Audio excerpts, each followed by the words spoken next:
Have you ever heard someone say pastel pencils are the same as colored pencils? I was really one of those people thinking that a while ago, but now thinking about it, I feel silly that I could even believe that.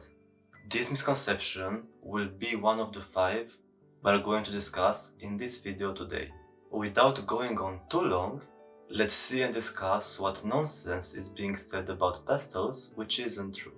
Misconception number 1. Tracing your outline is cheating. One common misconception among the beginner pastel artists is that if they are tracing their outline of their artworks, that means they are cheating, but this is not true. Tracing is a helpful tool for artists to create accurate and proportional outlines of their subject, especially for beginners who may not have yet developed their skills in drawing from observation. By tracing, you can save time and focus on the details and shading of the subject rather than spending a lot of time on the initial drawing. Tracing can also be helpful for artists who may be working on commissions or a time-sensitive subject where accuracy and speed are important factors. It can help to ensure that the final artwork meets the requirements and expectations of the client. It is necessary to remember that tracing shouldn't be a substitute for learning how to draw from observation. Drawing from observation helps artists to develop their skills in understanding proportions, perspective, and shading, which are essential for creating realistic and expressive artworks.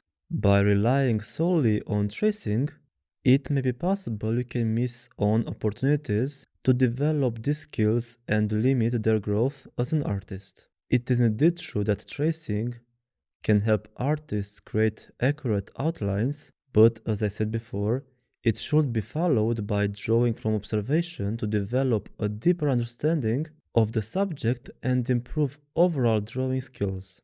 It is through a combination from drawing from observation and tracing that artists can develop a more versatile set of skills and create more expressive and unique artworks. Misconception number 2. The bigger the pastel set, the better. When it comes to pastels, a lot of beginners think that if the pastel set is bigger, that means they're going to create better artworks. But this isn't always the case. In fact, starting with a small pastel set can be a big advantage for pastel beginners. Instead of buying a large set of pastels, you can start with a small set of colors. This will help you to focus on the colors you need and you won't get overwhelmed by having too many options. Here are some pros of starting with a small pastel set. Cost effective. Starting with a small set of pastels is a cost effective way for beginners to try out pastels without having to invest too much money in the beginning. A small set of pastels will typically come with the basic colors you need to get started, and you can always add more colors to your collection as you progress. Less overwhelming.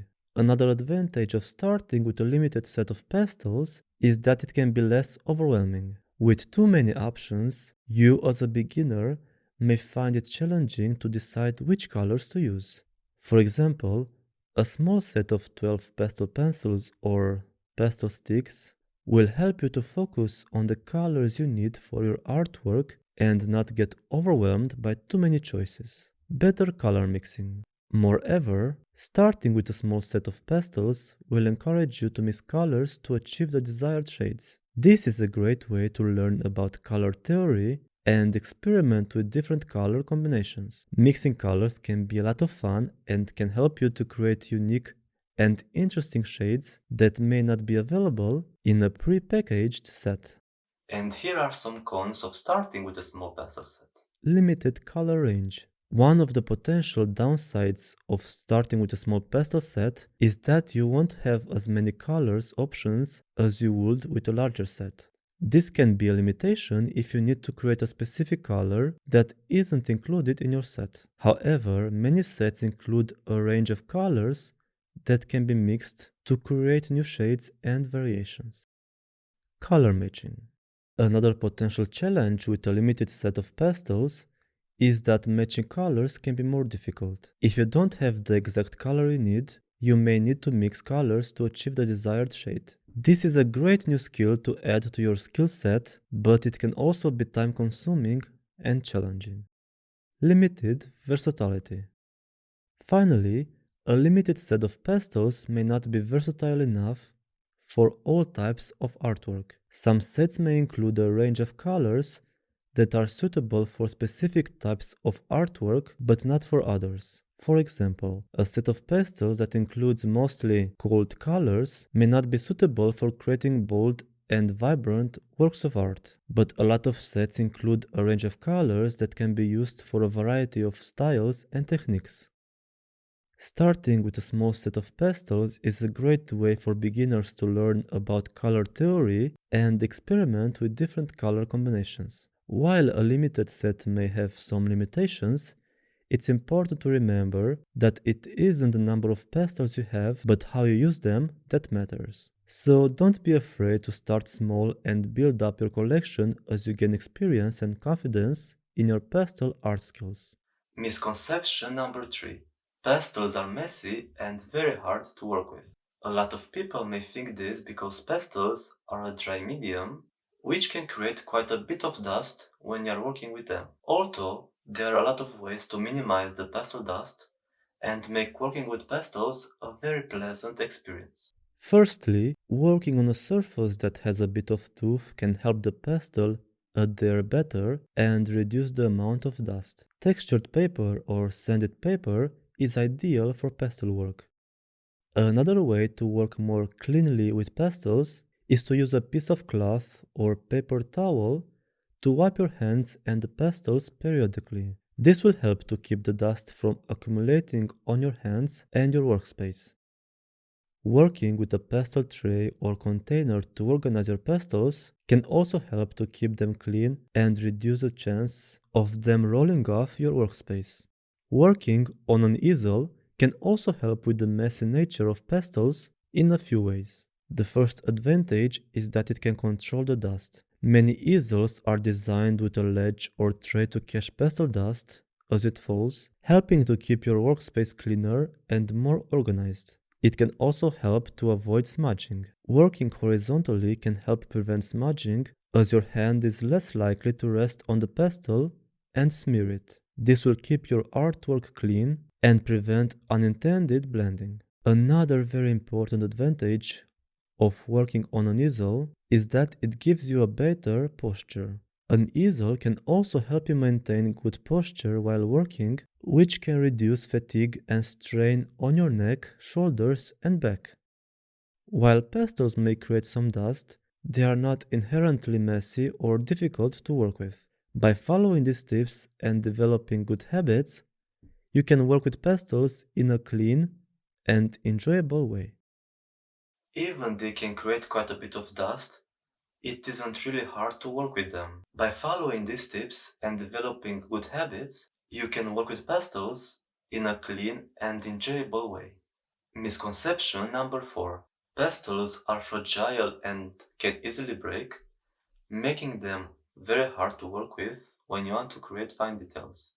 It is indeed true that pastels can be delicate and fragile and can be easily smudged if they're not being handled correctly, but you can really create detailed artworks, and I tell you from my own experience. With the right techniques, you can create very detailed and impressive works of art. Using high quality pastels is key to prevent them from breaking, as well as selecting the appropriate pastel type for your needs. Soft pastels tend to be more fragile than harder pastels, so it is recommended to use a combination of soft and hard pastels. Hard pastels can be used for outlining, for example, sketching and creating fine details, while soft pastels are better for blending and layering colors. To create detailed works of art with pastels, it is important to have a solid understanding of the medium and its properties. This includes knowledge of color theory, blending techniques, and how to control the intensity and vibrancy of the colors. A good way to start is to practice creating different textures using a variety of pastel strokes. Another technique to create fine details in pastel art is to use a small, pointed tool such as a pastel pencil or a sharpened piece of pastel. This gives you more precision and control when adding details to an artwork. Pastel pencils are similar to traditional pastels, but they come in a pencil form with a harder consistency. This allows for more precision and controlled application of the pigment, making it easier to create small, intricate details in your drawings. When using pastel pencils, it is important to sharpen them to a fine point for maximum precision. Pastel pencils can be used only on their own, but also be combined with traditional soft pastels. For example, you can use pastel pencils to add fine details and highlights to a larger piece created with soft pastels. Another benefit of using pastel pencils is that they can be blended and layered just like traditional pastels. This allows for a seamless integration of the fine details with the rest of the artwork. Take note that pastel pencils tend to have a more limited range of colors than soft pastels, so it may be necessary to supplement with traditional pastels to achieve the desired color palette.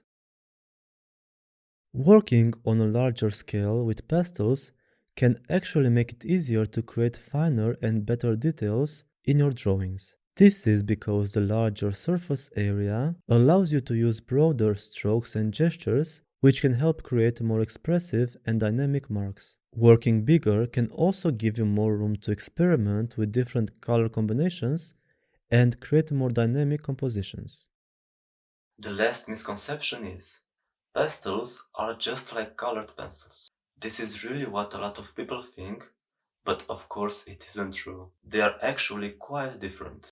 They are both dry mediums indeed, but the way they are made is totally different. Pastels are made from powdered pigment, a binder, and a little bit of water. The binder helps the pigment stick together and adhere to the paper. The result is a soft powdery medium that can be applied to paper with a variety of techniques. Pastels are known for their bright, vibrant colors and their ability to create a wide range of textures and effects. Colored pencils, on the other hand, are made from wax or oil-based pigments that are encased in a wooden pencil. They are applied to the paper by using pressure and can be sharpened to create fine details and lines, which is easier to do than with pastel pencils. Color pencils can be blended to create a range of colors and effects, but they are generally not as versatile as pastels when it comes to creating texture and depth. They are also less vibrant than pastels. One key difference between pastel pencils and color pencils is the hardness of the lid. Pastel pencils have a softer lid similar to that of a soft pastel stick, which allows for more delicate and nuanced application. Colored pencils have a harder lid, which is better suited for creating precise lines and details. While pastels and color pencils are both dry mediums, they are quite different in their composition and use. Pastels are a versatile and expressive medium that can create a wide range of effects and textures, while color pencils are better suited for precise lines and details. And that concludes today's video. Now that you know the truth about these common misconceptions, you can create amazing works of art.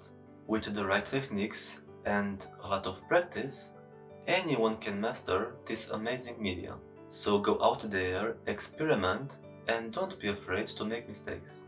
Keep creating and pushing yourself, and who knows, you might just surprise yourself with what you are capable of. If you found my tutorial useful, please consider subscribing to my channel and pressing the bell button to be notified every time a video goes live. I would also love to hear from you in the comments below. If you have any questions or suggestions, please leave them in the comment section. Your feedback helps me improve and create more valuable videos for you. Thank you for tuning in, and I'll see you in the next video. Bye!